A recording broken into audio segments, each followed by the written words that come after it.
Iphini likasihlalo webhodi leNgonyama Trust uLinda Zama lithi ziyadukisa izinsolo zenkohlakalo ezenziwa yilunga lebhodi uDkt Thandiwe Dlamini. NgoLwesihlanu olwedlule uDlamini waninda izikhulu ezinohlonze ngenkohlakalo nokungahambisi ngendlela izinto okubalwa kuzo i-CEO Advocate Vela Mgwengwe nobambe njenge-CFO Siyamdumisa Vilakazi. UDkt uDlamini wayekhuluma embizweni eyayibizwe iNgonyama uMisuzulu kaZwelithini kwaNongoma enyakatho yaKwaZulu-Natal.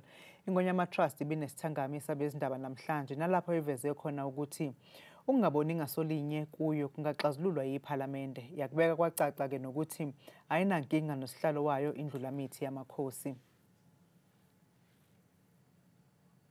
Thina njenge-board, even as individuals, we have no issue. There is no issue. And why are we saying this? Hey, because thina sigaidwa umthetho.